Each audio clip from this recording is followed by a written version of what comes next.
Shri N Sreekumar, ഇക്കാര്യത്തിൽ കോൺഗ്രസ് ഇപ്പോൾ വിമർശിക്കുന്നുണ്ട് B J പിയെ എങ്കിലും കോൺഗ്രസിനും പല കാര്യങ്ങളിലും ഉത്തരം പറയേണ്ട ചോദ്യങ്ങൾ അവിടെ ഉയരുന്നുണ്ട്. കോൺഗ്രസിന്റെ സ്പേസ് എന്താണ് ഇക്കാര്യത്തിൽ? ഡോക്ടർ ലാലെ, ഇതൊരു വലിയ തട്ടിപ്പറിയാണെന്ന് രാഹുൽ ഗാന്ധി ഇന്ന് പ്രസ്താവിച്ചിട്ടുണ്ട്. അപ്പോൾ അതിൽ നിന്ന് നിങ്ങൾക്ക് ഒറ്റ വാക്കിൽ തന്നെ എൻ്റെ ഉത്തരം കിട്ടും. ബി ജെ പി എപ്പോഴും പറഞ്ഞിരുന്നത് അവരഴിമതിക്കാരല്ല, അവരുടെ ഗവൺമെന്റിനെ കുറിച്ച് അഴിമതി എന്ന് പറയാൻ എതിരാളികൾക്ക് സാധിച്ചിട്ടില്ല എന്നാണ്. ഇതിലും വലിയ അഴിമതി ഏതാണെന്ന് ഈ തെരഞ്ഞെടുപ്പ് കാലത്ത് ആരോടെങ്കിലും ചോദിക്കേണ്ട കാര്യമുണ്ടോ? സ്റ്റേറ്റ് ബാങ്ക് ഓഫ് ഇന്ത്യയോടെ സുപ്രീം കോടതി ആവശ്യപ്പെട്ടിട്ട് 26 ദിവസം കഴിഞ്ഞിട്ടാണ് അവർ പറയുന്നത് ഞങ്ങൾക്ക് ജൂൺ മാസം വരെ സമയം നൽകണമെന്ന്. അപ്പൊ കോടതി ചോദിച്ചു 26 ദിവസം എന്ത് ചെയ്യുകയായിരുന്നു എന്ന്. അപ്പൊ state bank of India supreme കോടതിയിൽ ഓരോ തവണ നടത്തിയ അഭ്യർത്ഥനയിൽ നിന്ന് നമുക്ക് മനസ്സിലാകുന്ന എന്താണ്? എന്തോ മറയ്ക്കാൻ ശ്രമിക്കുന്നു എന്നല്ലേ? അത് തന്നെയാണ് അഴിമതി എന്ന് പറയുന്നത്. അല്ലെങ്കിൽ ഒന്നും മറയ്ക്കാൻ ശ്രമിക്കുന്നില്ലെങ്കിൽ കൃത്യമായിട്ട് ഒരു പൊതുമേഖല, ഏറ്റവും വലിയ പൊതുമേഖലാ ബാങ്കിന് കൃത്യമായിട്ട് അതിന്റെ മറുപടി കൊടുക്കാമല്ലോ. ഇത് സുപ്രീം കോടതി പലവട്ടം അവർക്ക് താക്കീത് നൽകിയിട്ടല്ലേ ഇന്നലെ ഈ വിവരം പുറത്തു കൊണ്ടുവന്നത്. അപ്പൊ ഈ ഇലക്ട്രൽ ബോണ്ടിനെ കുറിച്ച് പറയുമ്പോൾ രാഷ്ട്രീയ കക്ഷികൾ സംഭാവന വാങ്ങിക്കുന്നതിന് കോൺഗ്രസ് എതിരല്ല. പക്ഷെ സംഭാവന വാങ്ങിക്കുമ്പോൾ അത് ന്യായമായ രീതിയിൽ എല്ലാവരും കൊടുക്കാറുണ്ട്, സംഭാവന അത് സ്വീകരിക്കാറുണ്ട്. അതിൽ നിന്നും ഒരു പാർട്ടിയും ഭിന്നമല്ല. പാർട്ടികൾക്ക് സംഭാവന പിരിക്കാതെ പ്രവർത്തിക്കാനുമാവില്ല.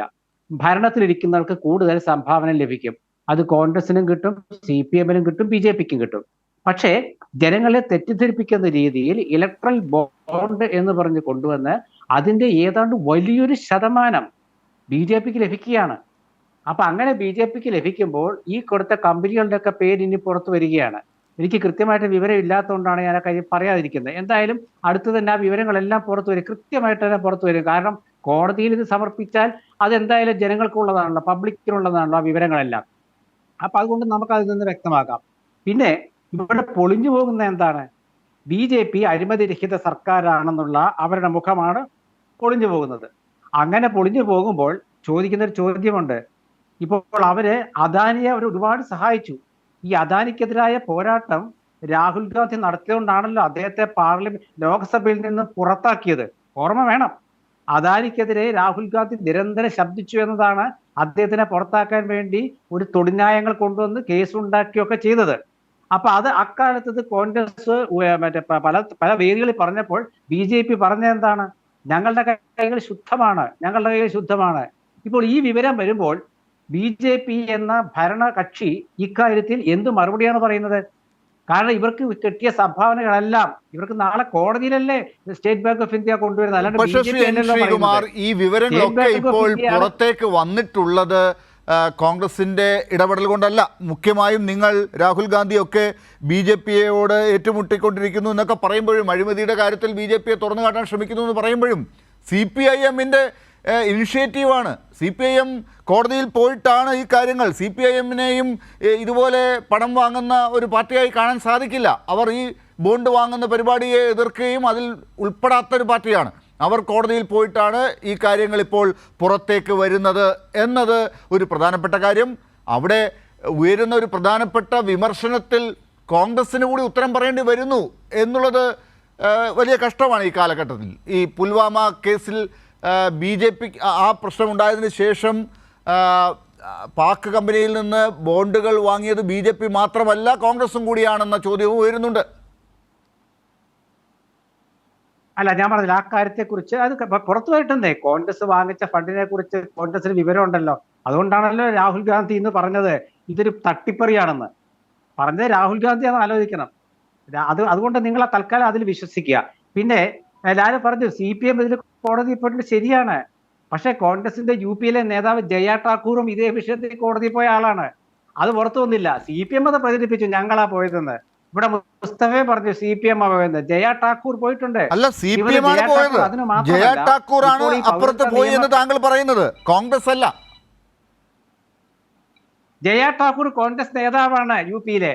അവർ തന്നെയാണ് ഇത്തവണ ഈ നമ്മുടെ പൗരത്വ നിയമ ഭേദഗതി കാര്യത്തിലും കോടതിയിൽ പോയിട്ടുള്ളത്. അതെ, CPM-ന്റെ കാര്യത്തിൽ CPM ഇതുപോലെ ബോണ്ട് വാങ്ങിയിട്ടില്ല, ബോണ്ടിന്റെ പണം അവർ കാശാക്കി മാറ്റിയിട്ടില്ല. അതുപോലെ അല്ല കോൺഗ്രസിൻ്റെ കാര്യം. കോൺഗ്രസ് പൈസ വാങ്ങി പോക്കറ്റിൽ ഇട്ട പാർട്ടിയാണ്. അല്ല, അത് എങ്ങനെ പറയാൻ പറ്റും ഡോക്ടർ ലാലെ? ഇപ്പൊ ഞാൻ ഒരു ആരോപണമാണ്, ഞാൻ പറഞ്ഞില്ല, ഇതിന്റെ കൃത്യമായ തെളിവുകൾ പുറത്തു വരട്ടെ. തമിഴ്നാട്ടിൽ DMK പണം വാങ്ങി എന്ന് പറഞ്ഞിട്ട് 70 കോടി എത്ര വാങ്ങിച്ചു എന്ന് പറഞ്ഞിട്ടുണ്ട് ഈ ബോണ്ട് പ്രകാരം. അതിൽ BJP-ക്കാർ പറഞ്ഞ് 25 കോടി CPM-ന് കൊടുത്തു എന്നാണ് പറയുന്നത്. അത് ശരിയാണെന്ന് എനിക്കറിയാൻ വയ്യ. അതോടെ നിൽക്കട്ടെ. പിന്നെ വേറൊരു കാര്യം, കോൺഗ്രസിനെയും BJP-യെ CPM-നെയും കൂടെ നിങ്ങൾ താരതമ്യം ചെയ്യരുത്. കോൺഗ്രസ് ഇന്ത്യ ഭരിച്ച പാർട്ടി, ദേശീയ തലത്തിൽ പരാജയപ്പെട്ടെങ്കിൽ ദേശീയ പരിവേഷമുള്ളൊരു പാർട്ടി. CPM എന്ന് പറയുന്നത് കേരളം മാത്രം ഭരിക്കുന്ന പാർട്ടി. ഇവിടെ നേരത്തെ ശ്രീ സാന്റിയാഗോ മാർട്ടിനെ കുറിച്ച് പറഞ്ഞു. അത് VPP മുസ്തഫ നല്ലൊരു കമന്റ് കേട്ടു. എന്താണ്, എന്തോ ഒരു തിരിച്ചു കൊടുക്കാവുന്ന ബോണ്ടോ?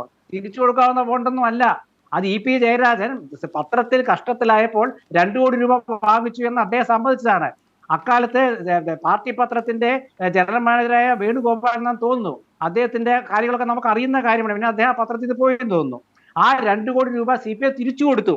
അതാണ് ഈ മുസ്തഫ തെറ്റിദ്ധരിപ്പിച്ച് പറയുന്നത്. അത് അങ്ങനെ കൊടുക്കാനുള്ള പണമൊന്നും അല്ലത്. ഞാൻ അക്കാലത്ത് ജയരാജൻ ചെയ്തത് തെറ്റാണ് എന്ന് പറയാത്ത ഒരാളാണ്, ഒരു പത്രപ്രവർത്തകൻ എന്ന നിലയ്ക്ക്. കാരണം ഒരു പത്രം നടത്താൻ 2 കോടി രൂപ സംഭാവന വാങ്ങിച്ചതിൽ വലിയ തെറ്റൊന്നും ഇല്ലെന്ന് അന്ന് പറഞ്ഞ ഒരാളാണ് ഞാൻ. അതോടെ നിൽക്കട്ടെ. അപ്പൊ അതുകൊണ്ട് CPM-ന് കേരളത്തിലെ CPM-നെ കുറിച്ചുള്ള ആക്ഷേപം